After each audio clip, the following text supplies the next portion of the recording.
The story began beneath a moonlit sky, where a man stood, declaring that the time had come. His clan, once proud and strong, had been wiped out by the demonic sect. Yet, their struggle to survive had not been for mere survival, but solely for revenge. With a resolute gaze, he stood atop a high tree branch, his eyes fixed ahead. Without hesitation, he leaped over a wall, landing with ease near a fire burning in the bowl torch. A guard stood vigilantly nearby, unaware of the creeping danger. As shadows began to move, hands began to emerge from the darkness, and in a ruthless finality, he snapped the guard's neck. He muttered to himself that it wouldn't take long before the sentry's disappearance was noticed, but by then, his task would be complete. The bloodshed continued in the distance, and with it, the air grew thick with tension. Elsewhere, an old man, deep in meditation, heard the noise from outside and remarked that it was unusually loud. His eyes opened, revealing a deep and unnerving red. Kang Woon-cheon went in as he observed the old man's calm demeanor with disdain. He couldn't believe the heavenly demon remained unmoved, meditating while his subordinates were slaughtered. To him, the old man was heartless, but the demon's words were calm as he replied. He noted that the same could be said of his opponent. He questioned whether a man, while ascending a mountain, would concern himself with the insects beneath his feet. Of course not, the old man explained, for his gaze would be fixed on the peak. It was the mindset required to reach the pinnacle of martial arts. Woon-cheon scoffed at the old man's words, dismissing them as nonsense. He made it clear that today, he would take the old man's life with his own hands. The old man, the heavenly demon, was unfazed. As Woon-cheon moved forward, a blue aura began to emanate from his hand. He prepared the heavenly lightning fist, a technique that charged up powerful lightning within his palm. With swift precision, he launched his attack directly at the heavenly demon's face. However, the heavenly demon raised his hand in response, stretching it out in a fluid motion. He laughed, taunting Woon-cheon, asking if that was truly all he had. The demon unleashed his own martial art, the heavenly blood-tide art. From his hand, an energy beam shot forward, meeting Woon-cheon's lightning fist in a tremendous clash. The battle between the two martial arts created a force akin to the intense energy battles seen in legendary stories of old. Despite Woon-cheon's overwhelming power, the heavenly demon's energy surged past him, striking him in the face. He felt the burn of the attack and immediately recognized the energy beam for what it was, a sword energy. With an air of arrogance, the old man claimed that Woon-cheon would join his father today, signaling the end of the battle. Yet, Woon-cheon was not finished. With determination, he began to perform another technique, surprising the heavenly demon. This time, with a swift motion, Woon-cheon unleashed the heavenly divine palm. The powerful strike shattered the energy beam, and Woon-cheon continued his assault, landing a decisive punch directly on the demon's chest. Lightning surged throughout the demon's body, sending him flying into the wall behind him. Panting, Woon-cheon spoke harshly, warning the old man to stop speaking of his father in such a disrespectful manner. He reminded him of the countless lives the old man had destroyed, the evil deeds he had committed, and how this moment of vengeance was not just his own. It was the collective rage of all those the old man had wronged. The heavenly demon, now stunned, retorted that he should have wiped out the Cloud Dragon sect long ago. He was genuinely surprised by Woon-cheon's strength, unable to comprehend how the young man had managed to break through his heavenly demon blood surge art. The demon now realized that he had no other choice. With great effort, the heavenly demon pulled out a gourd, which Woon-cheon quickly recognized. When he asked if it was an elixir, the old man began drinking its contents without hesitation. Woon-cheon warned the old man that consuming such a potent elixir in one go would cause his demonic ki to deviate. A powerful purple energy burst forth as the gourd shattered, the demon's energy overflowing beyond control. His face contorted in agony as his eyes bulged, and with a terrifying roar, he released a shockwave of power. The force of it sent wind rushing outward, forcing Woon Seowoon to raise his hands to protect himself from the fierce blast. The battle had reached its climax, and it was clear that neither opponent would yield easily. The outcome of their clash was now inevitable. The battle between Woon Seowoon and the heavenly demon raged on, and Woon Seowoon couldn't believe what he was witnessing. Just as he turned to respond to the heavenly demon's voice, he realized too late that the attack was already incoming. The heavenly demon, looming behind him, declared that it was time for Woon Seowoon to disappear. As the attack drew closer, Woon Seowoon recognized his helplessness, but suddenly a voice intervened. A barrier materialized just in time, wrapping around Woon Seowoon and protecting him from the oncoming assault. Woon Seowoon's eyes widened as he recognized the protective shield. His surprise was palpable, but before he could react, a man stepped forward, apologizing for his late arrival. He explained that he had gotten caught lazing around. Woon Seowoon called him the Great Mage, but the man immediately dismissed the title, insisting that he had told Woon Seowoon not to call him something so trivial. The mage then turned his gaze toward the heavenly demon, asking if this was the nemesis Woon Seowoon had spoken of. Woon Seowoon responded that indeed, this was the man who claimed to have come from another world, and without him, Woon Seowoon would have already perished. Suddenly, the scene shifted, and the narrative took a jarring turn to reality. A man, Jin Seawoon, could be heard shouting in frustration. He had been reading a Murim-themed novel, enjoying the story until the unexpected appearance of a high-level mage from another world shattered his immersion. Seawoon couldn't help but complain about the sudden plot twist. He wondered aloud why a random mage from another world had appeared out of nowhere. His irritation grew as he sighed, lamenting that he had been enjoying the story until that moment. The appearance of this new element seemed like a mood killer. Seawoon expressed disbelief, questioning how it made sense for an entire world to just appear out of nowhere. His thoughts were clear. The author must have been on something, he mused, to come up with such an implausible plot.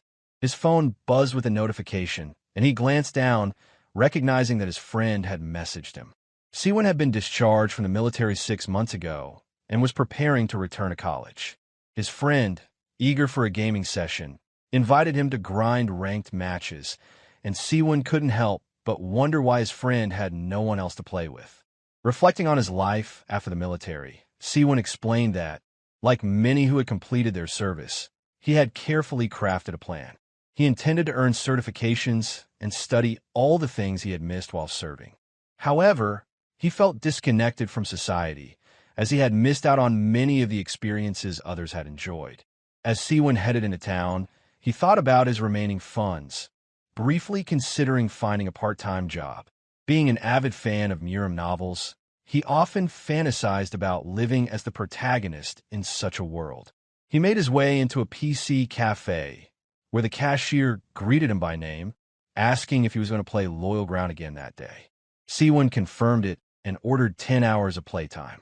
Loyal Ground was the only game he had played during his military leave, and he had spent countless hours grinding it.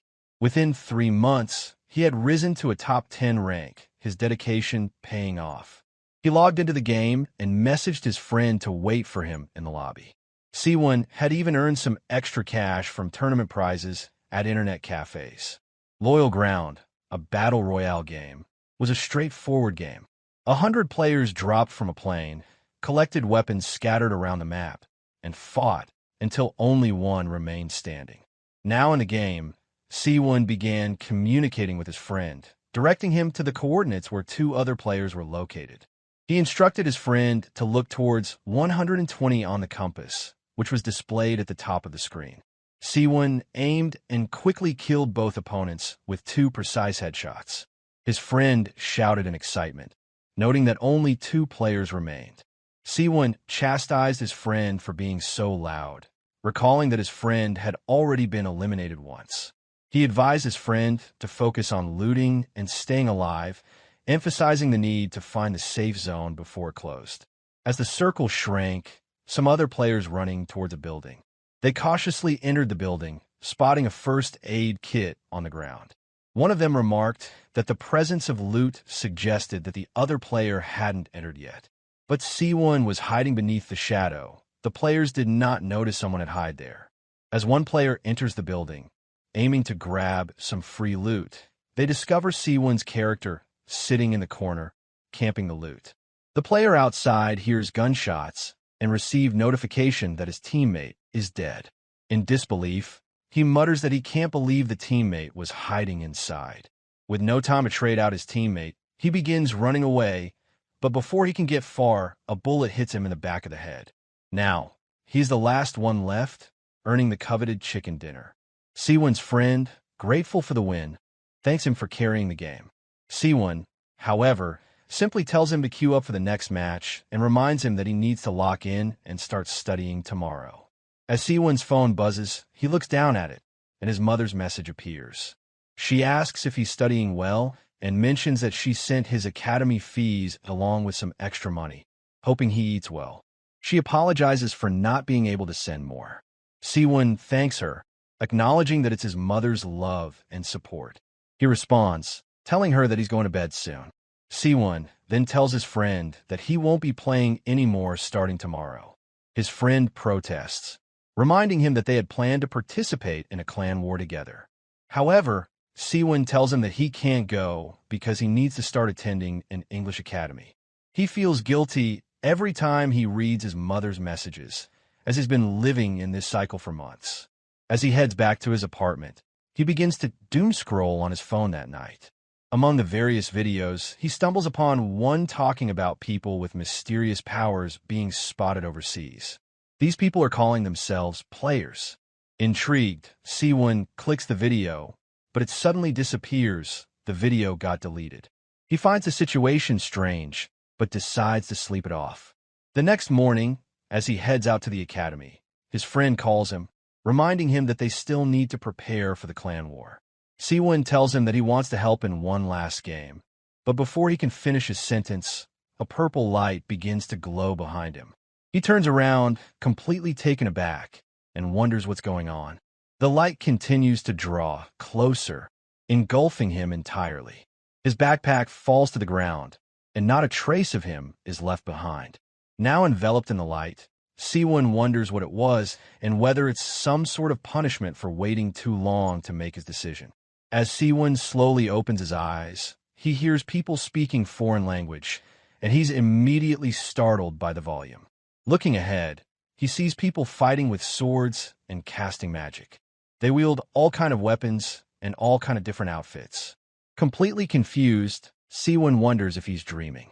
He takes in more of the scene around him, spotting a statue nearby. The statue suddenly comes to life, announcing that 100 players have been detected. Still disoriented, Seowoon wonders why he hears a voice in his head and feels that the situation is a bit loud. The statue's eyes glow as it declares that the system is initializing. Seowoon's eyes also begin to glow with a blue hue, still trying to process what's happening. The statue then mentions that the language is being synchronized, and suddenly, the foreign language Seowoon had been hearing earlier is now being translated directly into Korean. In front of him, a large man comments that everyone is now speaking his language. Among the chaos, some characters from the Murim world discuss matters, including two mages. A mage named Chiron asked another named Escrow what he did to get them into this situation. Escrow responds, claiming he wanted to ask Chiron the same question, wondering why he had brought him here. Irritated, Chiron retorts that he won't be fooled by Escrow's words anymore. Unfazed, Escrow states that it no longer matters whether Chiron believes him, because everyone is fated to kneel before the Demon King's power. As the Archmage, Chiron declared that he would make a promise to Escrow as he summoned lightning in his hand. With a fierce look, he vowed to kill Escrow here and then swiftly end the Demon King's reign. He unleashed his ability, the Karen-style lightning, zapping Escrow where he stood. However, to Karen's surprise and confusion, Escrow stood completely unharmed, unaffected by the powerful strike. Karen's suspicion grew as he realized that he must have been the one who brought Chiron to this place. Meanwhile, witnessing the unfolding scene, Seowoon began to feel a creeping sense of disbelief. It was becoming too realistic to be a mere dream. Still looming in the background, the statue spoke again, announcing that the game was about to begin. The difficulty was set to easy, and the objective was explained. They only needed to reach the top 90. The designated map for this game was the kingdom's capital, and the rewards would go to the top 10 players and higher. The statue further explained that the tutorial would be skipped, and in the waiting room, players couldn't attack one another as everything was neutralized. A map materialized before Seowoon as the statue continued. For those accessing the Cloyd Survival game for the first time, it provided a brief explanation. The game would last for 100 years, and each day, the map would become more limited. Exiting the boundaries of the map would result in severe consequences, so players were advised to proceed cautiously. The ultimate goal was to be the last survivor, with the game concluding when only one player remained. If the game ended or a player was eliminated, they would return to their original world. Additionally, players who failed to make it into the top 90 would never be able to partake in Cloyd Survival again. The statue then declared that the players would soon descend to their chosen location with the help of her Gus gaze, allowing them to collect items and use them to reach the top 90. The statue wished them good luck. Still processing everything, Seowoon wondered if he was dreaming about Loyal Ground, the game he had been so engrossed in. His anxiety grew as the status window reaffirmed the rewards for the top 10 and higher. Despite the possibility of this being a dream, Seowoon found himself surrounded by people who seemed all too real, crazy humans who made him nervous. One particularly unsettling figure was licking his knife, a behavior Seowoon found disturbingly strange. He quickly realized that, regardless of whether this was a dream or not, he was in grave danger. Fearful for his life, Seowoon muttered that he didn't want to die, even if this was just a dream. Before he could finish his thought, someone called out to him, addressing him as Messy Hair. The man demanded to know why Seowoon kept looking around and asked where he was from. When Seowoon didn't answer, the man swung his blade toward him. He was offended after being ignored by a skinny man. Just then, the countdown for the game began, and Seowoon smiled, asking why Seowoon was smiling in such a tense situation. He called Seowoon crazy, but Seowoon just grinned back, explaining that there was a simple reason for his smile. He was dreaming such a fun dream. Why wouldn't he enjoy it? With his knowledge of the game, which he referred to as log, Seowoon was confident that he could defeat people like this and survive. The countdown hit its final second, and day 1 of Cloyd Survival began. Players were soon dropping from a high altitude, so toward the massive region of the kingdom's capital. They were covered in a protective barrier, descending toward the battlefield. Analyzing the situation, Seowoon realized they were descending into crowded areas, places abundant with items. However, he decided that starting on the outskirts would be safer. He spotted a house in the distance and quickly shouted, "Descend," before diving straight down toward the ground. In a moment of panic, he screamed and even struck a superhero pose as he plummeted.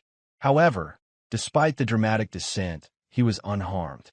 After landing, Seowoon paused for a moment, feeling dizzy from the intense motion. He was overcome with motion sickness and struggled to hold back the urge to vomit. His focus shifted to the house ahead. Determined to get inside, he heard rustling in the bushes nearby, which caught him off guard. He bolted toward the house, realizing he hadn't been able to see who had landed with him due to his dizziness. He pushed through the door, finally making it into the house and securing his temporary refuge. Seowoon realized that if he encountered an enemy without a weapon, he would be done for. He quickly closed the door behind him, his chest heaving as he began to pant. He wondered if it was the sword-wielding man from earlier, regretting having provoked him. Looking out the window and seeing no one, Seowoon breathed a sigh of relief, deciding it must have been the wind. Fortunately, he didn't hear anything else, and he was able to calm down and continue moving on. He wanted to begin searching the house. He remembered that items were obtained where players landed, so he needed to look for them here. As he moved forward, Seowoon noticed something beneath him. Looking down, the system notified him that he had obtained a heavy crossbow. It was heavy, but better than nothing. He reached for the quiver, pulled out an arrow, and equipped it. As soon as he did, the method of use naturally came to him. He began reloading the crossbow. As a South Korean Army sergeant, This was nothing for him. Seowoon did exactly that. The shot was incredibly powerful, piercing halfway through the wall and sending him flying backward. He was surprised at how effective it was, as it had penetrated deeply into the wood. If he learned to use it properly, it could be a useful weapon. After looking around more, but finding nothing else, he decided to move on. The map was vast, and he knew if he didn't run into enemies at the start, he could safely farm the area. He raised the crossbow and carefully cleared the house in front of him. On a table, he spotted a scroll and moved over to examine it. It was labeled a healing scroll. The scroll was small, and the system explained that if he ripped it, his injuries would heal. Seowoon could hardly believe such an item existed. He wished he had an item bag to carry more recovery items. Then his eyes fell on a glowing purple book on a shelf nearby. He picked it up, and the system informed him that he had obtained the Black Star Energy Palm's martial arts book. This martial art allowed him to project dark energy through his fingers. The system asked if he wanted to learn it. Seowoon immediately accepts the prompt to use it, wondering if it would trigger a tutorial. Right after, the book began to glow vibrantly, and the pages turned before his eyes. As he watched, the book slowly began to disintegrate. Confused, Seowoon looked down at his hands, wondering if that was it. As he stared at his palm, he felt an energy swelling up, growing stronger with every passing second. Curious to test it, Seowoon grabbed a fork from the table and imbued it with energy. He hurled the fork into the nearby wall with all his strength, and it stabbed deep into the wall. He smiled, pleased to have learned a martial art just from reading a book. Seowoon walked over, pulled the fork out of the wall, and murmured that this would be incredibly useful. The existence of martial arts books meant that there were probably magic books as well. Regardless, Seowoon was now certain that Cloyd Survival and Loyal Ground were the same game. After searching the area thoroughly, Seowoon decided to move on. Later, as the sun dipped below the horizon, Seowoon realized he had been farming for some time. He needed to find a place to hide quickly. He looked around and saw a house with its lights on. He figured that the light either meant there was a rare item inside or someone was already there. Seowoon entered carefully, trying not to make a sound. He wasn't sure how many people had landed near him, but if someone was inside, they could either be a complete pro or a complete noob. He listened intently, but he didn't hear anything. He moved cautiously through the house, checking each room before proceeding. Seowoon wondered if the enemies were hiding on the second floor. He felt a growing sense of anxiety, unsure of what he might find. He knew that if he had his weapon and used his Black Star Energy Palms technique, even if they were professionals, he might stand a chance. Slowly, he ascended the steps, doing his best to make no noise. His crossbow was gripped firmly in his hands as he took each step cautiously. Then, just ahead of him, he spotted something, a lantern. His instincts kicked in, and he wondered if it was a trap, especially with a room right beside it. After a brief moment of doubt, Seowoon decided to act. He kicked the door wide open, revealing the bedroom beyond. He looked around the room, letting out a quiet sigh of relief as no one was there. He found a ring on the drawer and picked it up, wondering if it might be an item. The ring was labeled Ring of Strength, which promised an increase of 20 in strength when equipped. Seowoon wondered if it would truly make him stronger just by wearing it. He slid it onto his index finger, immediately feeling a strange sensation. His body felt lighter, almost as if the weight of the crossbow had significantly decreased, even though it had been heavy before. The ring had increased his strength by 20, and he figured he should check his stats. He tried cycling through a few commands, finally managing to pull up his character info. The stats revealed that he was still quite weak. He wondered if his classification as a martial artist was simply because he had learned a martial art. Still, compared to when he had started with nothing, he felt like he had made progress. This was a good sign, and he was glad to have made it this far. Deciding to continue exploring the first floor, Seowoon found a subspace ring, the very item he had been hoping for earlier. He couldn't help but smile as he thought how convenient it was to find yet another ring. He quickly checked the status window, which explained how the subspace ring worked. To store an item, Seowoon had to grab it and either say or think of the word subspace. After that, He could touch the ring with his other hand, and the item would be stored inside. The status window also mentioned that if the subspace became full, he wouldn't be able to store any more items. Seowoon grinned, impressed by the simplicity of the system. It was essentially an inventory system like in the games he used to play. He began to open the subspace in front of him, feeling an odd but intriguing sensation. He decided to store the healing scroll inside, thrilled by the convenience of no longer needing to carry it around in a bag. This system was incredibly efficient, and Seowoon couldn't help but think how much more convenient life would be with something like this in reality. His thoughts wandered to what it would be like to bring back the martial arts and items into the real world.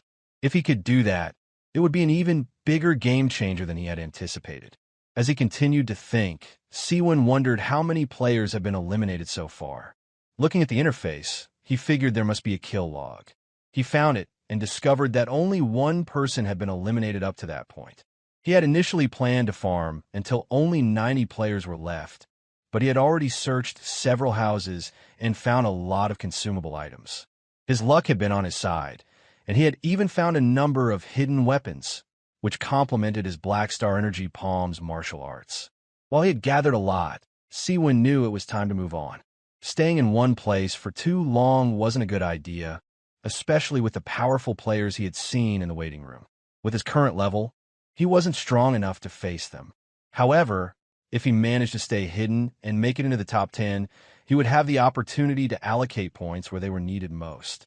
Seowoon considered the risk, but he knew that there would likely be fewer players out at night.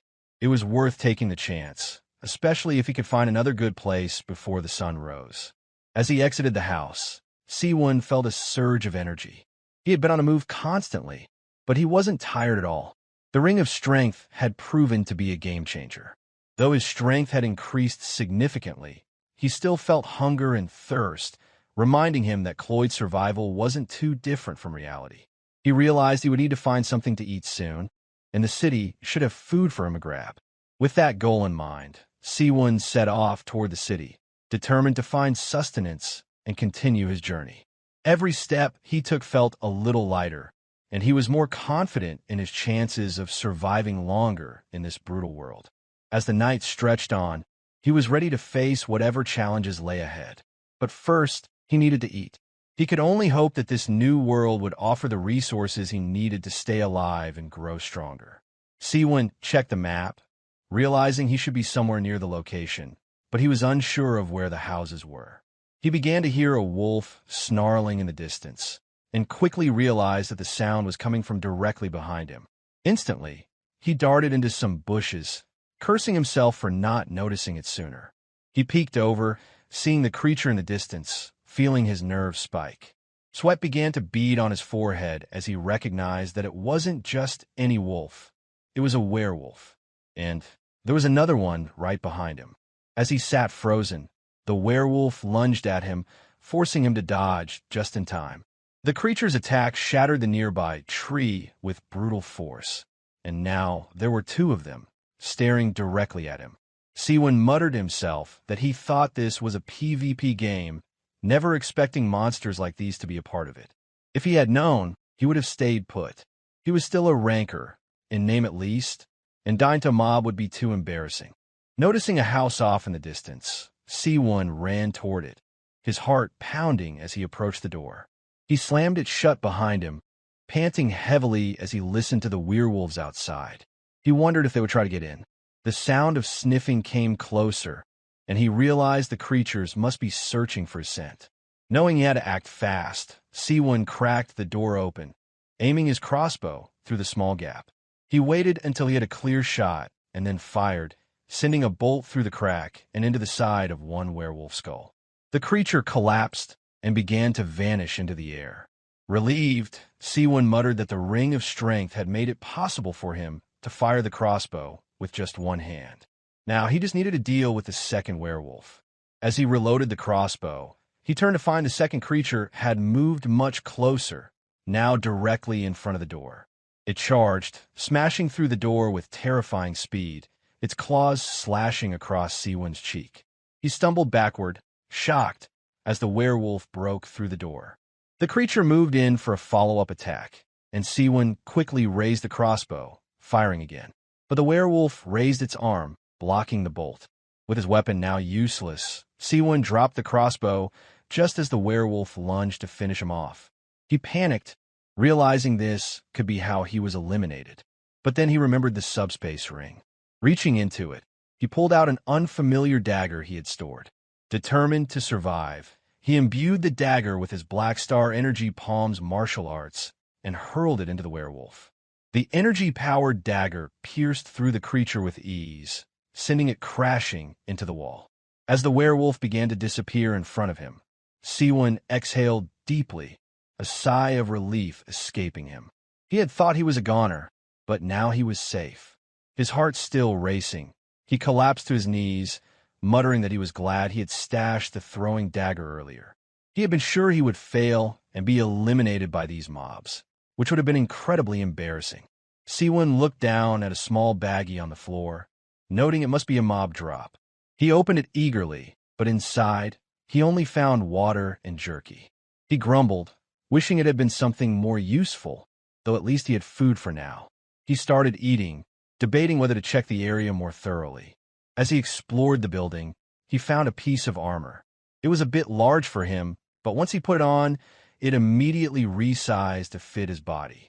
The status window appeared, informing him that the item was an advanced orichalcum breastplate, which significantly increased his resistance to fire and wind magic. Seowoon was impressed by how much it boosted his stats, and he couldn't help but wonder if there were even more powerful items hidden around. He continued to search, his curiosity piqued, but when he bumped his knee into something, he stopped. Looking down, he didn't see what he had hit. He kicked the ground in front of him, wondering if it was a hidden item. Seowoon picked up the item, feeling its texture, which resembled cloth. After putting it on, he discovered that it was called the Night Cloak. The moment it was equipped, he realized that if he remained still in darkness, the cloak allowed him to blend seamlessly with the shadows. While hidden, no magic would detect him, and even the sounds he made were muted. The cloak reminded him of something from a familiar fantasy story, an item of power that allowed its wearer to avoid detection. This cloak was invaluable for survival, enabling Seowoon to avoid anyone who might cross his path during the night. It was the perfect tool for remaining undetected, allowing him to stay alive for as long as needed. As he moved through the area, Seowoon couldn't shake his confusion about the house in the middle of nowhere, but after some consideration, he realized it was part of a farming spot. It seemed his luck might be turning around for the better today. Still, as he walked deeper into the woods under the cover of night, Seowoon reflected on how he hadn't seen anyone. Perhaps it was the result of being dropped into a random location. Lost in thought, he heard footsteps approaching from behind. Turning, Seowoon saw a man running through the forest, disheveled and yelling in frustration. The man seemed to be lamenting that he hadn't had the time to use something, though what exactly it was remained unclear. Seowoon wasted no time donning the night cloak again, slipping into the shadows of a nearby bush. The man did not notice Seowoon as he muttered that he couldn't believe he'd encountered a mage in such a place. Seowoon observed that the man appeared weak, a person easily dealt with, and the thought crossed his mind that he could take him down with little effort. As the man turned to leave, Seowoon reminded himself to stay calm. It was just a game after all, and there was no reason to hesitate. Before Seowoon could make a decision, another man appeared and chanted a spell, an escrow flame, directed from Seowoon's behind. The fire struck the man directly in the back, and Seowoon watched, wondering if he had just killed him. However, when the smoke cleared, there was no body, just a chest. This confirmed that they were, indeed, in a game, and the chest likely contained the man's items. The question lingered in Seowoon's mind. Where had the fire come from? At that moment, a figure appeared from behind, a large-nosed man who walked toward the fallen mage. He scorned the dead man for not being able to use magic properly, calling him unlucky. The large-nosed man claimed that if the mage had been killed by a sword, he wouldn't have felt the excruciating pain of being burned alive. Seowoon considered himself fortunate that he had walked past unnoticed. The cloak had indeed proven its worth, and the mage mused that the man who had died might at least be honored to have met his end at the hands of someone as skilled as himself. Referring to himself as Chiron, the large-nosed man bent over to search the fallen mage's belongings. Seowoon quickly deduced that the man was also a player like him. If he wasn't careful, he could be next. It was clear that in this game, hesitation could cost him his life. Seowoon knew the rules. In order to survive, he had to act without delay. As Big Nose sifted through the items, he sensed an incoming attack from behind. His barrier absorbed the impact of the strike, but it cracked under the pressure. The large-nosed man muttered to himself, blaming the mage for causing the noise. Seowoon raised his crossbow, taking aim and firing a bolt, which hit the barrier again, causing it to crack further. Big Nose realized the barrier was close to breaking. He couldn't pinpoint Seowoon's location, but fired a fireball in his general direction, taunting him to reveal himself rather than hiding like a coward. Seowoon didn't respond. Instead, he quickly readied another throwing knife. A second later, a throwing knife flew out from the bushes, heading straight for Big Nose.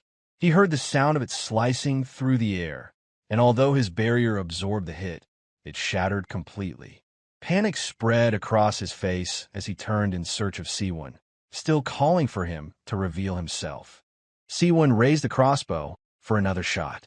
Big Nose started to chant another escrow flame spell, but before he could finish, a throwing knife struck him directly in the forehead. The large-nosed man disintegrated into dust, and the battle was over. Seowoon watched as the man's last words were an attempt to cast a spell, but before he could finish, his head was taken clean off by the attack. Seowoon, still in disbelief, stared at the scene. He had won. Looking down, he noticed 2 loot boxes lying on the ground. He knew that if someone saw the fire and decided to follow the source, it would be trouble. Quickly, he decided to loot the boxes as fast as possible and get away before anyone arrived. Starting with the chest from Big Nose, Seowoon tossed nearly everything into his subspace storage, even picking up another healing item in the process. Among the items, he discovered an escrow's necklace, which marked him as a mage of the Escrow Magic Society. This clarified the confusion surrounding the name. Seowoon dismissed the necklace, calling it a useless item with no properties, and decided to store it for later. As he continued to sort through the loot, one item caught his attention: the Circle Stone. It was an artifact that allowed the user to engrave a circle around their heart, granting them the ability to use mana. Once used, it would enable the user to learn the magic of the circle. Seowoon was intrigued, wondering if using the stone would turn him into a mage. His thoughts then returned to the man who had been running earlier, whose words now made sense where he wished for more time to use this. Seowoon felt a pang of guilt, but decided he would put it to good use instead. With a sigh, he stashed the remaining items into his inventory to review them later, when he found a safer location. Seowoon ventured deeper into the forest, climbing a hill and scanning the area.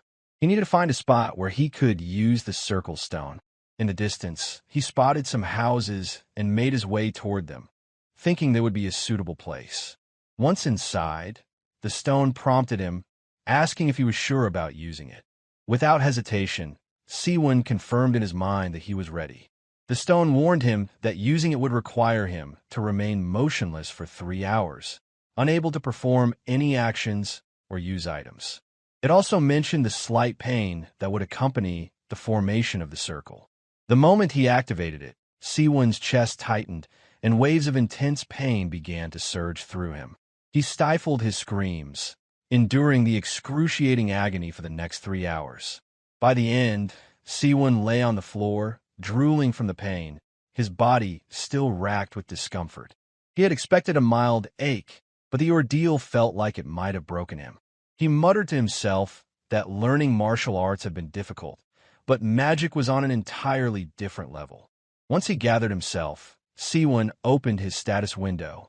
To his surprise, it now showed 2 job classes, and he had unlocked a new stat: mana. He looked at the survivors list, curious to see how many were left. After the 2 men's deaths, the number of survivors should have decreased, but when the list appeared, Seowoon was stunned. Only 45 participants remained, with a name standing out: Nam Sagwon. This person had been systematically eliminating others, taking out nearly everyone on the list. Nam Sagwon went into action just hours earlier. He was perched high in a tree, watching his next victim from above.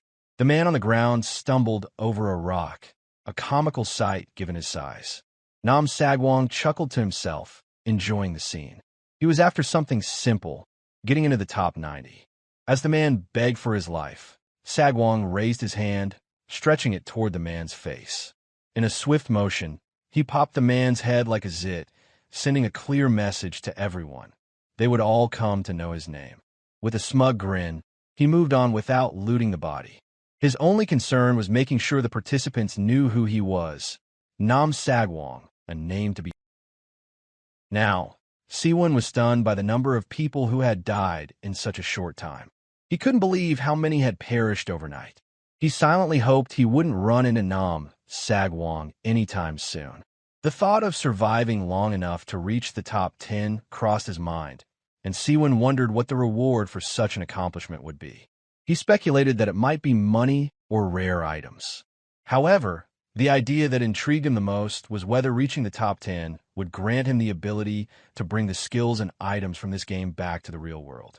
Seowoon sighed, realizing that while there was a killer wreaking havoc outside, he had been getting ahead of himself. He knew it was time to wrap things up and start moving. He could feel a power growing within him, and he wondered if this was what mana felt like. He also recalled finding a magic book while looting the previous day, titled The Magic Book of Windball. The book explained how to create a wind sphere, and the number of spheres one could generate increased with the user's power. Seowoon knew this was the magic he had been seeking, and the question of whether to use it popped up. He clicked yes, and the book vanished from his hands.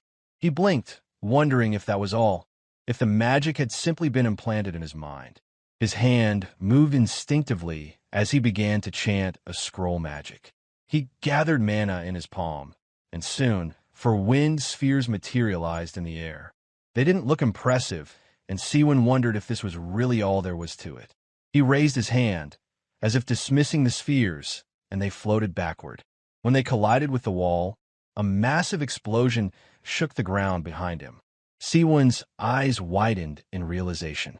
The spheres were far more powerful than they seemed. This would certainly come in handy, though he was suddenly overwhelmed with exhaustion. He muttered that it was likely from using the magic, his body drained from the effort. As time passed, Seowoon noticed the restricted area on his map slowly shrinking. He decided to stay near the boundary, farming at the edges where his chances of encountering another player were lower. With half of them already eliminated, he knew he needed to work quickly before the restricted zone diminished further. Unknown to him, an old man watched from a treetop, silent and still, observing Seowoon's movements. The mysterious old man muttered to himself that this was interesting before leaping forward, disappearing from sight. Hours later, Seowoon remembered seeing houses marked on the map. He was surprised, however, to find only loot boxes scattered on the ground, surrounded by blood. His heart raced as footsteps approached from behind. Panicking, he activated the windball magic and fired it at the source of the sound, causing the door ahead to explode. He stood still, uncertain, wondering if it was truly just the wind or if someone had been lurking nearby. What he saw through the door stunned him. Blood was everywhere. He deduced that the person inside must have been severely injured. Given their survival so far, they likely had valuable items. Seowoon considered the possibility of taking them down, but then he decided that his survival should come first. He quickly left the area. On the other side of the door, after Seowoon had gone, the man inside sighed in relief. He muttered that if Seowoon had found him, he would have been killed, but fortunately, he had managed to hide in time. Though, he thought, if he hadn't been injured, he would have taken care of Seowoon easily. Now, he just needed to loot and leave quickly. But before he could move, an arrow struck him in the side of the head. Realizing he had been baited, the man's body began to disappear as he died. From a distance, Seowoon observed the scene, silently thanking the man for falling for his trap. He decided to farm the area quickly and then head to the edges of the restricted zone. As he moved along, the mysterious old man appeared out of sudden and spoke. He commented that Seowoon seemed quite skilled. Seowoon suddenly realized he had let his guard down. The old man reassured him, saying there was no need to be scared. He only wished to ask a few questions. Still cautious, Seowoon asked who the man was.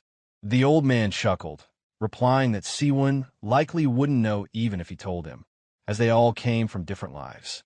Seowoon nodded, remarking that the old man seemed very different from everyone else he had encountered so far. The old man then asked if Seowoon had participated in this kind of play before. Seowoon asked the old man what he meant by play. The old man smiled faintly, explaining that he had been watching Seowoon for a while and had noticed how quickly he adapted. He was certain Seowoon already knew that this situation wasn't real. Still curious, Seowoon wondered how long the old man had been observing him and how he had managed to remain undetected. Nervously, he answered, saying that it was Seowoon's first time being brought here, but that he had played a similar game in the world he had come from. Somewhat intrigued, Seowoon inwardly thought that he could tell from the old man's appearance that he was definitely not from the same world. The old man glanced up at the sky, noticing the fading light. He observed that it had gotten dark, to which Seowoon agreed, remarking that it was already the third day. The old man then asked if the moon in Seowoon's world was as large as the one in this world. Looking up, Seowoon admitted he hadn't really noticed how big it was, but confirmed that it appeared far larger here. The old man nodded in agreement. The old man then asked Seowoon to explain the game he had mentioned. Seowoon hesitated, cautioning that they could be ambushed in this area. He suggested they find a safer place to talk. The old man seemed to consider this, then said it could indeed be a long conversation. He added that they should leave and find somewhere more secure. Still unsure, Seowoon questioned how he knew the old man wouldn't just kill him. The old man didn't reply with words, but instead grabbed Seowoon and swiftly began hopping from tree to tree, effortlessly carrying Seowoon with him. The speed at which they moved was astonishing, so fast that Seowoon's cheeks flapped in the wind as he was carried through the air. Unable to fully comprehend the situation at the time, Seowoon reflected that he had no idea what kind of consequences their encounter would bring. Later that night, after a bit of explaining, the old man remarked that Seowoon's world seemed very magical. In turn, Seowoon explained that he wasn't sure how to describe it, but that it was a place of highly advanced civilization. The old man seemed intrigued, noting that this might explain how Seowoon had adapted to this world so quickly. Still curious, Seowoon cursed in his mind, wondered how long the old man had been watching him. As if reading Seowoon's thoughts, the old man replied casually that he had been with Seowoon from the moment they were dropped into this world. A little taken aback, Seowoon wondered if the old man had been reading his mind. The old man laughed lightly, saying that he hadn't been reading his thoughts, only observing his actions closely. The old man explained further that he had originally planned to enjoy the fresh air of the high mountains for the next 100 days. However, he had been intrigued by Seowoon's actions and decided to approach him. The old man assured Seowoon that he had no intention of harming him, so there was no need for him to remain cautious. Still unsure of the old man's intentions, Seowoon said that he had no idea why they were brought here. The old man acknowledged this as he asked if Seowoon had something similar in his world. In turn, Seowoon remarked that it was merely a type of game meant for fun with no real consequences. Nobody really died in such games. He speculated that when it came to the motives of the supernatural beings who had the power to abduct people from another world, he had no way of knowing their true intentions. The old man listened thoughtfully before acknowledging that Seowoon was likely correct. Seowoon continued, saying that the game could become a huge opportunity for someone, though. The old man asked what he meant by that, and Seowoon explained that he was sure the old man already understood, but he pointed out that dying in the game wasn't the same as dying in real life. Once a person died here, they would be assigned a rank and a corresponding reward. Seowoon believed these rewards would include items obtained in the game. The old man asked if Seowoon meant the items he had on him. Seowoon nodded, but he added that it wasn't just about the items. Skills and martial arts learned in the game might also be part of the rewards. Of course, he had no proof of this yet. The old man was intrigued by Seowoon's perspective, remarking that magic was indeed fascinating. He asked if Seowoon truly believed this game could offer an opportunity. Seowoon thought for a moment before responding. He admitted that the old man likely wouldn't need such an opportunity, but for those who struggled in life, the abilities learned here could be life-changing. Wondered further, the old man asked Seowoon what made him think that the old man's life was without struggles. Looking at the old man, Seowoon considered the question. He replied that the old man seemed like a martial arts master, and surely he had followers back in his world. In contrast, Seowoon felt that he had no real use in his world and wasn't even comparable to someone of the old man's stature. Seowoon explained that the game could be a huge opportunity for people who were struggling in life. The old man laughed loudly, finding Seowoon's perspective amusing. He couldn't help but chuckle at the thought, but Seowoon quickly told him to quiet down. Curious, the old man asked what Seowoon kept doing by touching the air. Slightly embarrassed, Seowoon explained that the old man probably didn't know how to turn on the map. He had briefly shared some tips and tricks with him that might be useful in his world, and Seowoon had heard stories about the old man's past as well. Morning arrived quickly, and the old man lightly landed the ground. It was morning, and he realized that he had taken up more of Seowoon's time than he intended. He then dropped Seowoon back to the ground gently. However, Seowoon reassured him that staying with him had probably been the best way to stay safe. He expressed how much he had enjoyed hearing the old man's stories. Intrigued, the old man replied that since he had learned so much about the game from Seowoon, he wondered if there was something he could do in return. Looking hopeful, Seowoon asked if it would be possible to learn some of the old man's martial arts. If he wanted to survive until the end of the game, he knew he would need the old man's help. The old man studied Seowoon for a moment before answering. It wasn't impossible, but the old man warned him that he would have to be prepared for the worst. Unsure of what that meant, Seowoon asked for clarification. The old man's response was blunt, telling Seowoon that death was a part of the price. To succeed outside the traditional means, he would need to pay a hefty price, and the old man asked if Seowoon was prepared for that. Replying bluntly, Seowoon repeated that people didn't die here for real. The old man paused and considered Seowoon's words, then admitted that Seowoon was right. If that was the case, then using the method the old man had in mind could indeed be possible. Seowoon eagerly asked if it would make him stronger. The old man nodded. It would be worth trying at least, he said. He then instructed Seowoon to check how much inner energy he had. Placing his palm on Seowoon's head, the old man was immediately surprised by how little energy Seowoon had. He remarked that it was less than even his dog's, asking how Seowoon could be so weak. Slightly embarrassed, Seowoon explained that there was no such thing as martial arts or inner energy in his world. Unperturbed, the old man told Seowoon to assume the lotus position. He continued to press his palm on Seowoon's head. Seowoon was told that he would experience pain, a pain akin to death itself.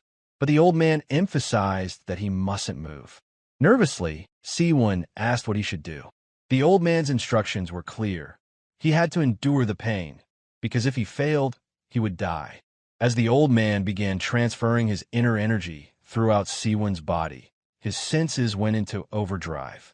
The wind against his skin felt like sharp blades, and even breathing felt like poison coursing through him. He could hear the sound of ants crawling on the grass, every tiny detail heightened. Suddenly, an intense, sharp pain shot up through his body, reaching the upper one. Seowoon let out a scream, and energy beams shot out from his mouth and eyes. He wondered if this was how he would die as sweat poured from his body. Everything around him seemed frozen, and he felt something being implanted inside him. A seemingly endless moment later, he was simply sweating profusely. The technique that the old man imparted were a success. Seowoon immediately fought back the urge to vomit, but after a brief moment, he let it all out. The old man observed Seowoon for a moment before commenting that Seowoon had endured well. He noted that Seowoon's body wasn't bad and that he had an innate disposition. Once the flow of his inner energy was fixed, the old man assured him that Seowoon's body would feel different, stronger. Still reeling from the experience, Seowoon asked what he needed to do next. The old man reminded him of his desire to get stronger quickly. Seowoon nodded, eager to move forward. The old man explained that he had pushed Seowoon's soul slightly away from his body and had created an inspiratory gate in that space. People were born to absorb the world's energy solely through breathing, the old man explained as he gestured, continuing his teachings. Now, with the new gate in place, Seowoon could absorb special energy, not just through breathing. He asked the old man what had changed, and the old man explained that people consisted of mind, body, and soul, and these three elements were held together by life energy. He asked Seowoon to guess what happened to that life energy when someone died. After a brief pause, Seowoon guessed that it must disappear, but the old man corrected him. He provided a real-world example, a water droplet on a leaf poised to fall. As it started to drop, the old man explained that the life energy did not disappear, but rather dispersed. When the droplet met the ground, it spread out, and in the same way, the life energy spread throughout nature, continuing the cycle of life. The old man further explained that some saw this natural cycle as a waste. They murdered others to absorb their life energy, but those who followed this path were always in an unstable state. Eventually, their balance of yin and yang shattered, causing them to lose their martial arts or die. The mind technique the old man had passed on to Seowoon allowed him to absorb the scattered life energy, much like those who had followed this path, to increase his inner energy. Clearly unsettled, Seowoon asked if the old man had just given him a guaranteed path to death. The old man, seeming to consider the question, responded that Seowoon was a bit different. Unlike those who reconstructed their veins to create a gate, the old man had used Seowoon's soul for it. Since Seowoon had no inner energy at all, it was like a blank sheet. The old man had tweaked his veins to allow Seowoon to absorb the life energy harmoniously. He then asked if Seowoon understood why he had given him a mind technique that was forbidden in his original world. Contemplating for a moment, Seowoon replied that it must have been because of the game's setting. Impressed by Seowoon's quick grasp of the situation, the old man confirmed this. He explained that he had felt the presence of life energy in the areas where people had died. The biggest issue with this mind technique was that it could only succeed greatly through murder. However, the old man pointed out that in this world there was no issue. To survive, Seowoon had to eliminate others, and after the 100 days, he would have reached quite a high level.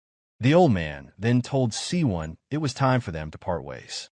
He expressed that it would be nice to see him again, but Seowoon stopped him, saying that he had helped so much and deserved to at least know the old man's name. With a calm smile, the old man introduced himself as Jang Dokian, known to everyone as Deep Valley Standing Kindly. He mentioned that the mind technique he had taught Seowoon was called the White Martial Physique Arts. Seowoon bowed deeply, promising that he would never forget this.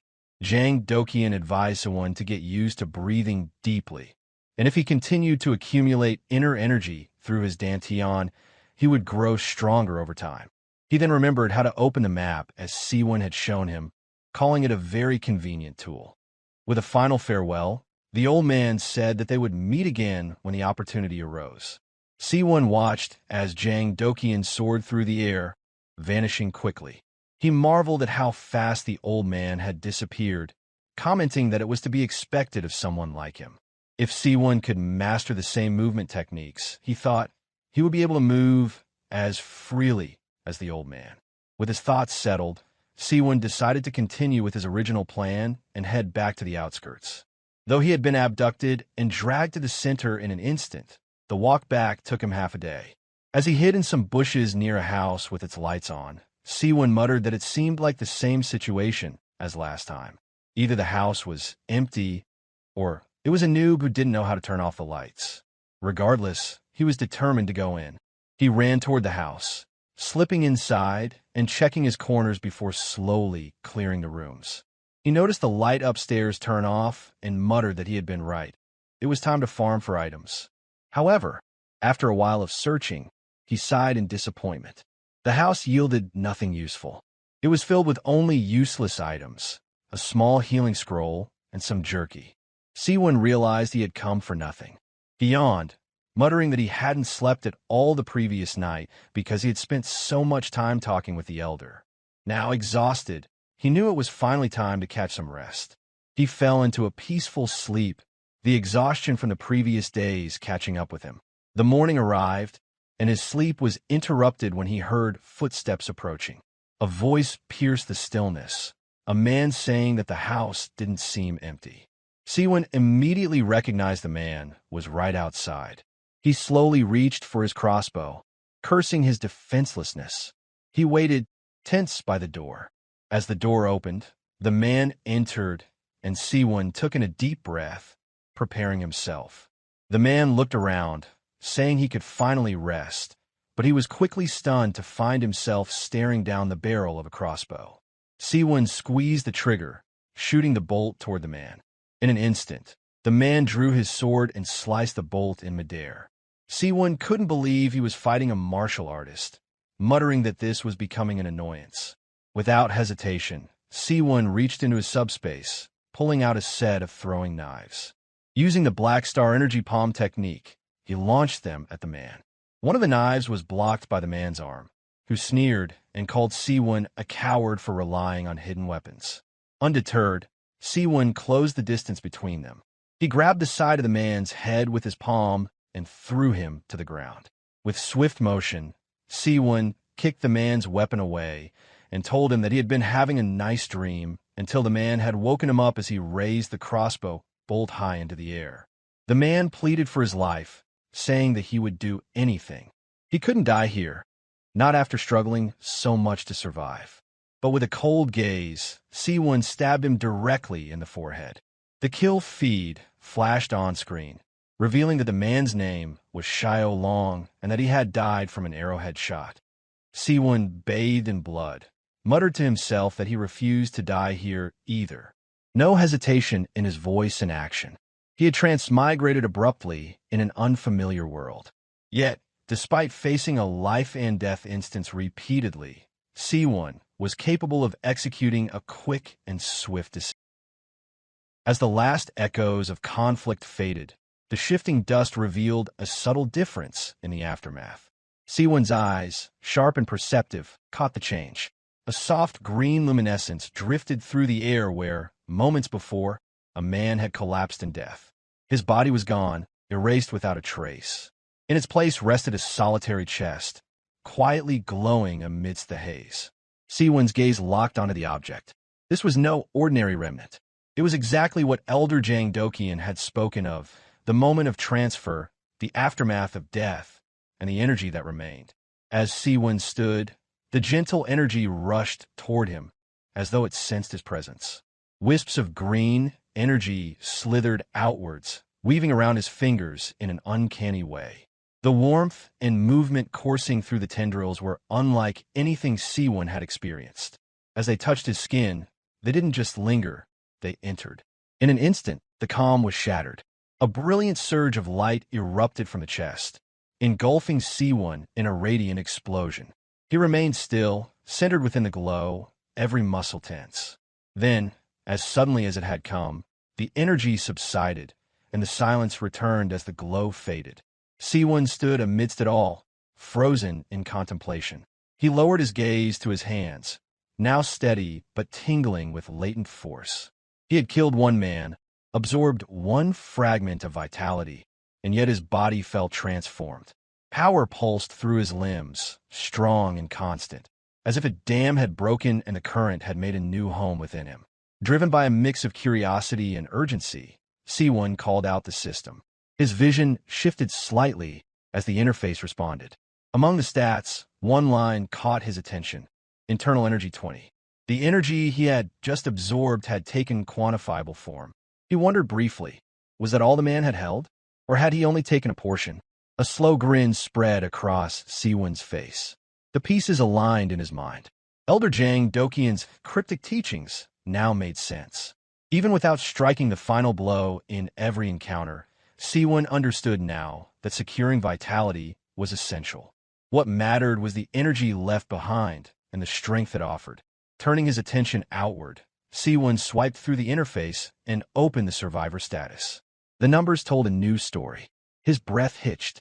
A detail stood out. Something had changed. His eyes scanned the interface rapidly. Then came a confirmation. One less. The total count had dropped. From 24 to 23. Seowoon stood in silence. The system log appeared, detailing the event. Nam Sagwon had killed Karl Verstappen. Far away, at the scene, Karl Verstappen lay broken, his stomach carved open by a brutal strike. The final remnants of energy shimmered around him as his breath thinned. With effort, he released the name of his killer. Nam Sagwon. A final flicker danced above his body, then vanished. His corpse followed, dissolving into fading particles. Where he had died, another chest formed, humming with pale blue light. Wisps floated gently above it, dancing like smoke in moonlight, the quiet residue of loss. Nam Sagwon walked away without concerning himself with the chest. He glanced at his hands, still smeared with blood, and let out a scoff. He had anticipated a challenge. Karl had made the first move. But in the end, there had been no struggle. Just another empty fight and another meaningless death. With a tired exhale, Nam Sagwon turned his back on the remnants of the battle. The screen floated before him, softly glowing. He raised his head and addressed the system again. The interface responded swiftly. The word survivor echoed across the field in command. The number displayed, 22 participants still alive. Nam Sagwon let out a scoff, his tone edged with disbelief as he questioned how so many contestants could still be alive. Something on the system's screen shifted, and a flicker of surprise crossed his face. Blood smeared across his face and neck emphasized the rawness of the battlefield. But within his gaze, something more deliberate formed, a glint of recognition, or perhaps intrigue, directed at the name that stood out among so many. He spoke of Seowoon's name out loud. Elsewhere, far from the front lines, Seowoon sat in a dim room, his posture tense and alert. His eyes locked onto the notification. The name Nam Sagwon burned itself into his thoughts. Of all the names that appeared on the kill logs, that one stood above the rest. A chill ran down Seowoon's spine, and beads of sweat traced silent paths through the blood and grime, streaking his face. His mind raced through grim calculations. If survival was the goal, then Nam Sagwon was the one person who must be avoided at all costs. What he once thought of as a harrowing battle revealed itself for what it truly was, an encounter with a minor opponent. If that struggle had left him on the verge of collapse, then the thought of facing Nam Sagwon became nothing short of a death sentence. Opening the chest, Seowoon found only a single item, refined troll potion. Nothing else remained of value. If the man had carried better gear or healing items, perhaps the fight would have been different. Rather than charge headfirst into another confrontation, Seowoon made a different choice. He would withdraw, keep to the shadows, and allow the field to cull itself. He would strike when the time was right. With that in mind, he set his path toward the perimeter of the map, aiming for the outer reaches of the restricted zone. There, deep in the forest, he planned to wait out the bloodshed. 1 week passed. Within the thick canopy of the forest, a pair of glowing red eyes flashed in the underbrush. A low snarl broke the silence. The same beast he had once faced now returned, its body radiating menace and strength. Without hesitation, he raised his crossbow and fired. The bolt struck true, detonating into a burst of light that tore through the creature. The beast disintegrated instantly, dropping its loot. Seowoon commented dispassionately that the creature would be dinner. Traversing the edge of the zone, he remained alert. No other combatants had crossed his path. It was clear why. He had stuck to the margins, carefully avoiding the active killing fields. Then a chime broke through the forest. A translucent notification flickered into view. Cloyd Survival Day 12. Seowoon stood at the very edge of the hexagonal boundary, the outer limit of the restricted zone. The barrier hummed softly, its glow casting faint reflections against the trees. Reaching out, Seowoon pressed his palm to it. A tremor climbed up his arm. Numbness followed, crawling across his skin like frost. If he passed through the barrier, even movement might become impossible. His thoughts turned to Nam Sagwon again. Over the past week, the logs had displayed no other names. Nam Sagwon stood alone as the hunter. The silence across the battlefield was proof enough. No one dared challenge him directly. Seowoon suddenly froze. A flicker on the horizon caught his eye. Keeping low, he crept through the grass. In the distance, a thin column of smoke curled into the air. He narrowed his eyes and changed course, cautiously approaching. The battleground was raw, unsettled. Nam Sagwan stood at the center, his chest rising and falling with labored breath. Around him stood a gathering of powerful contenders. Each one exuded strength, their stances rigid and determined. They had all arrived with one goal in mind, to eliminate Nam Sagwan. One among the group addressed Nam Sagwan, stating flatly that he had no hope of victory and should resign himself to a quiet death. Nam Sagwan released a short, amused breath, a sound halfway between a chuckle and a scoff. The notion that it took a full mob to corner a single opponent seemed laughable to him. Crouching slightly, he continued with grim satisfaction, declaring that their arrival had been helpful. Rather than expend the effort to seek them out one by one, they had all come to him. The grin deepened into something far more sinister. He offered a final warning. If they intended to kill him, they had best be prepared to offer their lives in exchange. With absolute certainty, he vowed to make them understand the cost.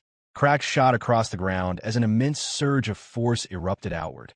Nam Sagwan's aura detonated in a violent wave, sending a pressure shockwave that rippled through the group. Startled by the sudden burst of raw energy, several opponents flinched, staggered by the overwhelming force. Some instinctively dropped into defensive postures. Others locked in place, preparing for an impact that never came immediately. Without hesitation, Nam Sagwan descended like a meteor, cutting through the air with lethal intent. His trajectory wasn't upward flight, it was a strike. He crashed down into the center of the gathered enemies, his hands smashing into one target with merciless precision. The enemy had no time to react, defenses crumpling under the devastating blow. His attack didn't end with the strike. The momentum carried through, his hand penetrating bone and skull alike, driving straight through the target's head with horrifying finality. A burst of blue energy detonated from the impact, lightning through the air in jagged shards. Blood and splinters rained to the ground. Those watching stood in stunned silence. Blood spattered across the ground and even onto the armor of the nearby fighters. Disbelief twisted their faces. One of them erupted in frustration, screaming in outrage, unable to comprehend how a single strike had yielded such carnage. Nam Sagwan did not wait.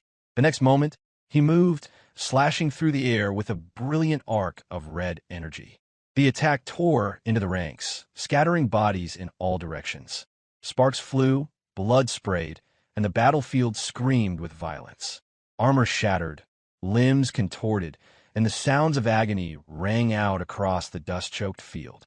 Blue energy sparked, blood flashed. One after another, lives vanished beneath his attacks. There was no rhythm, no sequence to follow. No one countered, no one pressed him back. It wasn't a duel. It wasn't even a battle. It was slaughter. The next strike carved upward in a clean arc, severing a leg with surgical precision. Blood sprayed, and body parts spun into the air. The opponent crumpled without even a chance to cry out. There was no need for observers. No need to witness the destruction firsthand. The kill log spoke for itself. No other names appeared. No other battles were in motion. Nam Sagwan alone filled the screen. Barring catastrophe, the outcome was set. The strongest was already clear. This contest had one inevitable victor. Seowoon stood frozen, eyes fixed on the glowing kill log. One after another, names slid across the screen. All claimed by Nam Sagwan. All through martial arts. The numbers weren't the only thing that troubled him. He questioned aloud whether Nam Sagwan was even following the rules of the game. A storm with no equal. Back on the battlefield, Nam Sagwan stood amidst the aftermath, his breathing labored but composed. Blood soaked his face, yet his expression remained unshaken. As he walked off, he dismissed them all as insignificant, mere nobodies. Muttering under his breath, he voiced his irritation at the lingering stench, showing no sign of remorse for the destruction he had left behind. Scattered across the blood-soaked ground behind him were only remnants. Chest boxes and loot, the final remains of those he had slain. Wiping the blood from his face with slow indifference, he carried no weight from what had transpired. His thoughts drifted forward, already several steps ahead of the present, as if the massacre meant nothing. Night descended upon the battlefield.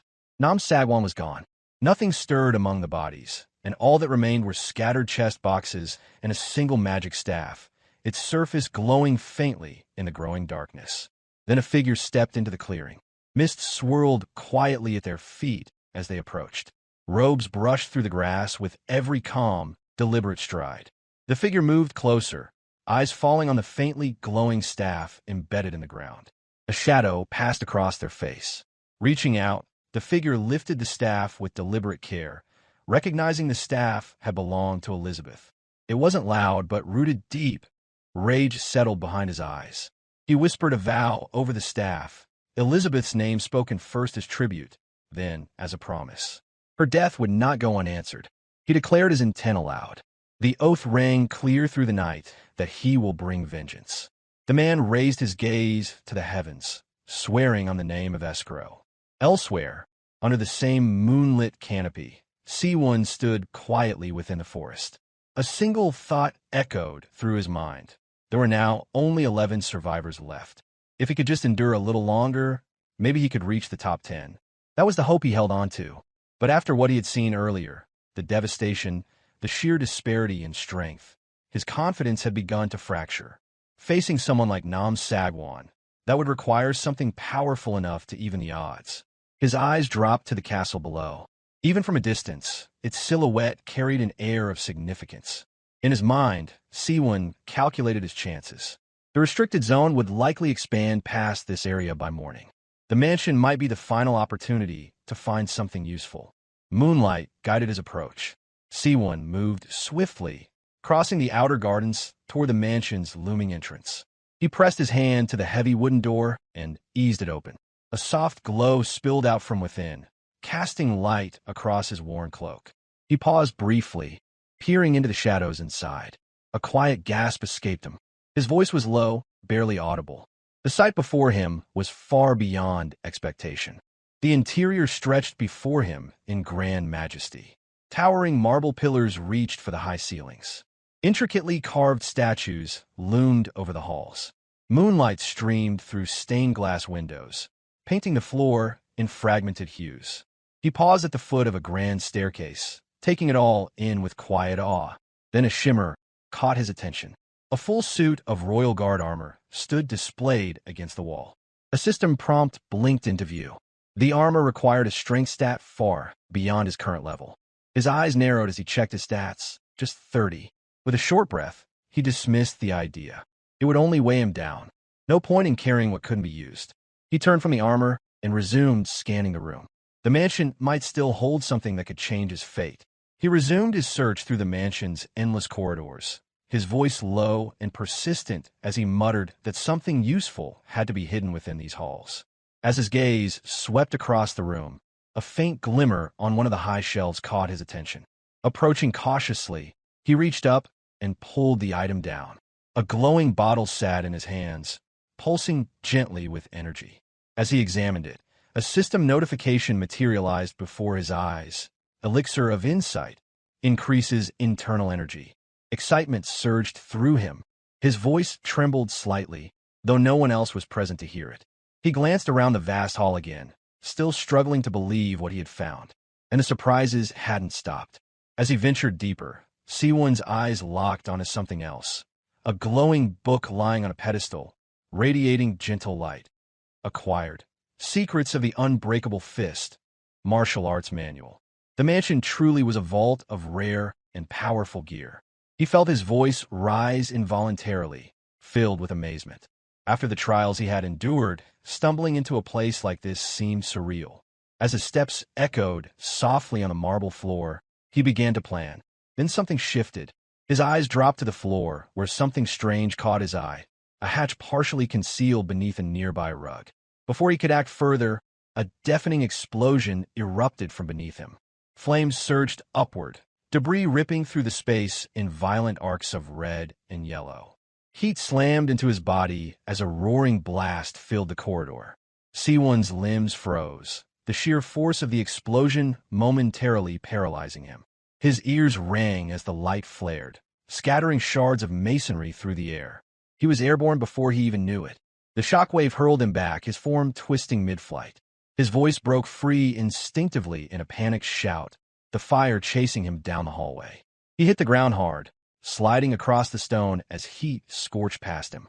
The pain was sharp, but the panic sharper. Then, another explosion. Behind him, the second blast struck like a hammer, sending him hurtling once again. His body spun, flames licking at his sides, his senses overwhelmed. He didn't think he couldn't. Instinct took over, so he ducked low. He launched himself toward a patch of brush just outside the castle. Panting hard, he dared to peek through the branches. The chaos behind him still glowed, but the immediate danger seemed to have passed. He looked around warily, brain racing to piece together what had just happened. Then, through the smoke and rising heat, he spotted movement. A figure appeared on the edge of the blast zone. His breath caught in his throat. Long blonde hair danced in the breeze. An ornate staff pulsed softly in the man's grip. Magic still lingered on its surface. Amid the searing flames, Escrow stood unshaken. His gaze remained fixed on the figure ahead, now barely visible beyond the distortion of heat and smoke. The one who faced him now had not reached this point through luck alone. Nam Sagwan stood firm at the center of the scorched earth, flames dancing along the edges of his silhouette. The embers fluttered between them as Nam Sagwan's voice cut through the air. If Escrow had time to posture and preach, then he should be using it to attack. Without waiting for a reply, Nam Sagwan dropped into a combat stance. Muscles coiled, eyes honed in, his form radiated raw intention. He was ready. Across from him, Escrow narrowed his eyes and smirked. The mage responded with venom in his tone, a sharp retort filled with taunting defiance. The air between them bristled as their hostility ignited into something volatile. Nam Sagwan barked a grin in reply, his expression unfazed. His glare sharpened further as he hurled his own insult. Hidden behind the bushes, Seawoon watched in stunned silence. The two monsters before him carried the weight of something far beyond any conflict he had encountered so far. The one who had caused so much chaos was just a kid. From the opposite end of the battlefield, Escrow's voice rang out.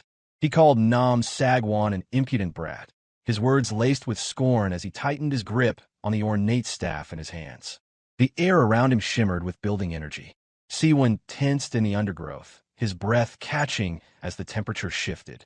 Raising his staff toward the sky, Escrow invoked the incantation with absolute authority.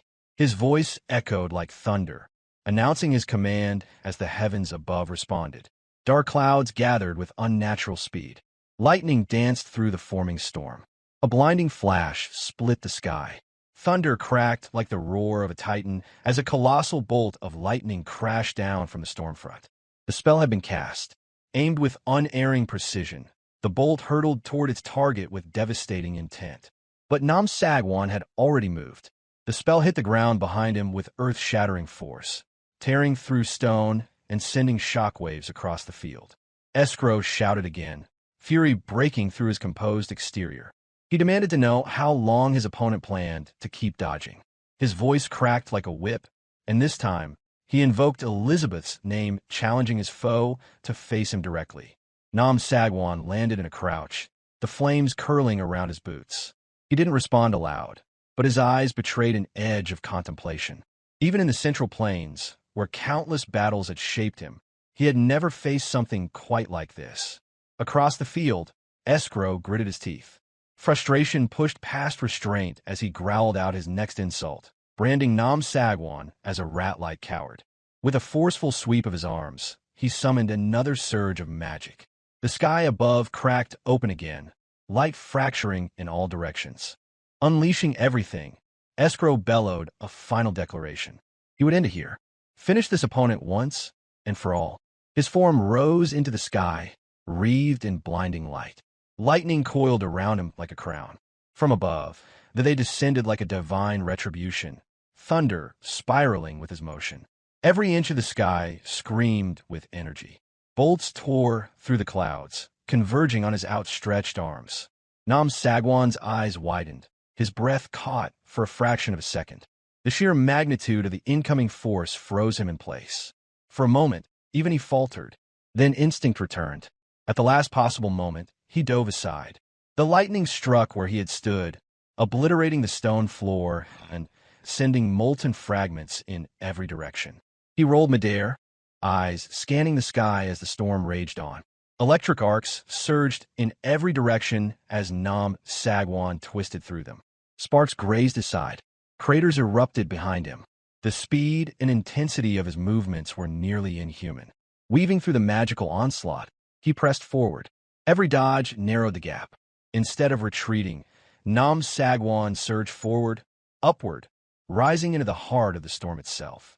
Bolts of energy flashed past him, searing through the air, but he pressed on, his form cutting through the chaos with unwavering intent. The earth below was engulfed in blinding light as another bolt struck down, but Nam Sagwan did not falter. Power coiled around him, raw and electric. He twisted midair, preparing a counterstrike, his movements fluid and calculated. Escrow's eyes widened in disbelief as he watched the figure rise through the heart of the very storm he had summoned. Nam Sagwan had bypassed the devastating spell completely. Crackling blue energy surged through Nam Sagwan's arm as he launched his next move. His hand ignited with power, and his gaze locked onto Escrow without hesitation. Escrow moved forward, swinging the staff with sudden aggression. A furious shout accompanied the blow as he demanded his opponent fall before him. The staff met not resistance as it clashed with Nam Sagwan's strike. But something in Escrow's focus wavered. Alarmed, he realized it wasn't real. Whatever he had seen had only been an illusion. He inhaled sharply, calming himself midair and recentering his thoughts. Not far off, still concealed above in the foliage, Seowoon observed the battle unfold with tense anticipation. What caught him off guard, however, was not the duel, but the sudden change in the sky. Rain began to fall. Escrow hovered in the downpour, his expression unreadable beneath the veil of rain. Activating item detection yielded nothing. Nam Sagwan was gone. Somehow, without a trace, he had escaped. Realization dawned. His opponent had vanished beyond reach. The composure Escrow had fought to maintain finally cracked. Rage took hold. His voice tore through the storm as he screamed Nam Sagwan's name into the night, vowing to hunt him down, no matter the distance. Deep within the forest, Nam Sagwan ran. The rain soaked him to the bone, his breath ragged and shallow. Pain etched itself into every movement as he pushed through trees and mud, one hand pressed tightly against his side. That spell-casting bastard had caught him off guard. But there would be no next time like this one. Next time, it would end on his terms. With a cold glare, Nam Sagwan swore silently to end Escrow with his own hands. First, though, survival took precedence. He needed time to recover, to plan. His figure slipped through the woods, swallowed by the darkness and rain, disappearing beneath the glow of the full moon. Back near the battlefield, Escrow descended briefly, scanning the ground one last time before vanishing into the storm himself. Still hidden in the bushes, Seowoon watched silently. The reason he hadn't been spotted was simple. The cloak of invisibility he had equipped. Thanks to it, he had managed to avoid becoming collateral in the confrontation. With it, he had survived yet another day. After all the destruction, neither Escrow nor Nam Sagwan would likely return to this place soon. That worked in his favor. Through the curtain of rain, he spotted it. The hatch. He approached cautiously, inspecting the edges. Whether it was a vault or a dungeon, he couldn't yet tell, but something valuable lay beneath. Opening it slowly, he peered into the darkness below.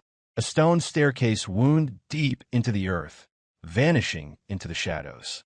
He murmured quietly, noting how deep it seemed. After a quick check to ensure there were no traps or signs of recent passage, he made his decision. Gripping a lantern he had looted days prior, Seowoon descended into the passage. Its glow pushed back the darkness, casting long shadows along the stone walls. The silence was absolute. At the base of the stairs, he reached out and hooked the lantern securely onto the wall, ready to enjoy whatever waited below.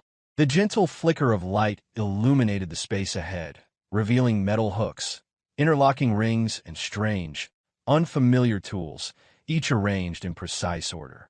After surveying the entire room, Seowoon came to a conclusion. It was a food storage warehouse.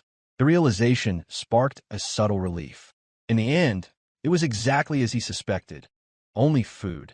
But in a world as unstable as this, that wasn't a bad outcome. If the space contained only provisions, it likely meant it had gone undisturbed. Roughly an hour later, Seowoon lay sprawled on the warehouse floor, fully fed. His limbs were stretched lazily across the ground, and his expression carried the peace of a man who had not eaten well in days. Still resting on the ground, he let his thoughts wander. A bit of white rice would have made it perfect, but beggars couldn't afford to be choosers. With a relaxed tone, he considered the timing. Perhaps now was finally the right moment to use the elixir. Opening his subspace, he retrieved the glowing martial arts manual as well. The object pulsed faintly in his hand, and a system message appeared before him. Book of the Unbreakable Fist. The system continued with a strange story. Mage, it said, had devoted his entire life to developing an unbeatable technique. After countless battles, his final record stood at 1,429 wins and 1,429 losses. The technique that consumed his entire life's effort left no legacy, no disciples. His martial art died, largely mocked and dismissed. As flashes of chaotic, frantic fistfights swirled in Seowoon's mind, he stared at the glowing manual. The absurdity of it left him momentarily stunned. Out of all the manuals in the world, this had to be the one he stumbled upon? Still, after a long pause, he opened the book. The light from its pages filled the room, washing across the stone walls in gentle waves. Ultimately, he chose to learn it. Even if he wasn't ready to practice the technique immediately, he decided he would use the elixir first. He stared at it in silence, trying to determine if using it was as simple as just drinking it. The circle stone had hurt like hell. If this was similar, it might come with just as much agony. But strength was all that mattered now, and hesitation had no place here. With determination locked in his eyes, he raised the elixir and drank it in one long gulp. The effects were instantaneous. His eyes shot wide open, his body jolting upright as a violent surge erupted inside him. Brilliant blue mana erupted from his lower abdomen, pulsing like a living force. It coiled and expanded with breathtaking intensity. Compared to what he had absorbed earlier, this was a world apart. The mana now coursing through him was richer, heavier, and far more powerful. And then the side effects began. His body reacted with violence. Muscles clenched, limbs grew stiff. Moving became impossible. The force overwhelmed every nerve in his body. He collapsed backward, fully paralyzed. The 3-hour wait began. 3 grueling hours passed. Sweat drenched his entire body. Every breath came slow and ragged.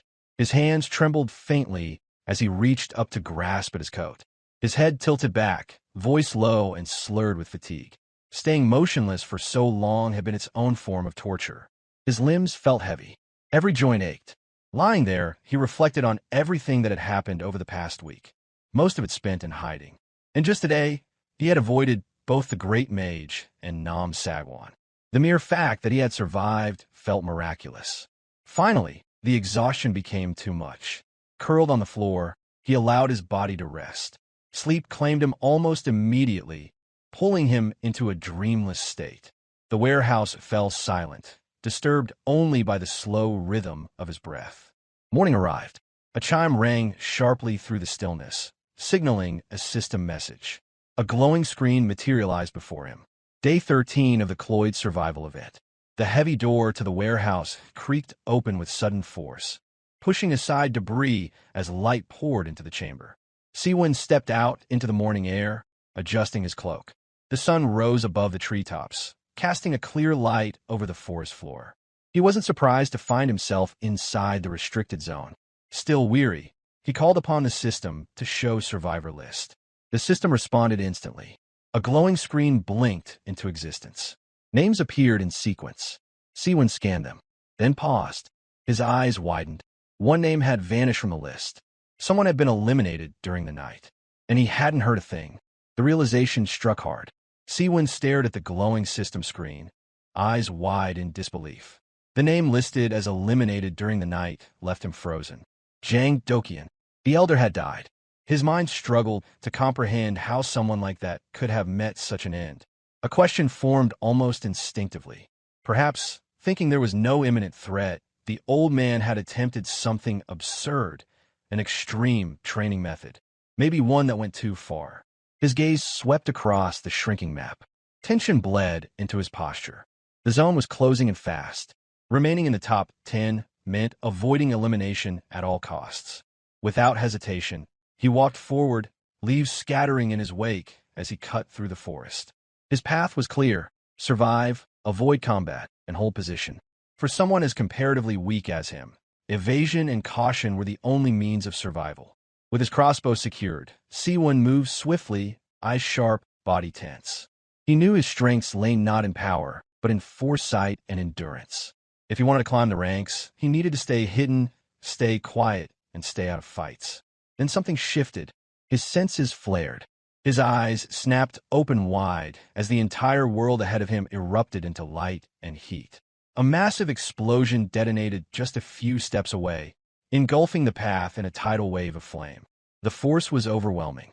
Instinct saved him. He dove to the side, landing hard, body scraping against the dirt. Shock still echoed through his chest as he struggled to sit up. His breath came in ragged bursts. He had nearly been incinerated. There was no mistaking it. The scale, the heat, the devastation. Only one person could have cast a spell like that. A name surfaced in his mind, and his breath caught. It could only be one person. Through the smoke and scorched air, a lone figure emerged from the epicenter of the blast. As the flames died down, the extent of the destruction became clear. The damage was monumental. Standing amidst the aftermath, framed by embers and ash, was a single figure. Escrow. The great mage stepped forward, eyes narrowing as he scanned the clearing. Something had tripped his item detection. At first, he had assumed it might be Nam Sagwan, but this was someone else entirely. Seowoon gritted his teeth, frustration twisting across his face. He had allowed himself to get distracted, caught up in the exhilaration of his recently awakened inner energy, and had completely ignored his surroundings. Escrow addressed him calmly. He asked if Seowoon had any idea where Nam Sagwan might be. Seowoon said nothing. Neither of them knew. Behind a nearby tree, perfectly still, someone was listening. Nam Sagwan remained hidden, just out of view. Escrow's voice sharpened. With deliberate calm, he raised his staff. If the stranger before him knew nothing, then he had no use. The two's interaction amused the veiled figure, making his grin widened in the shadows.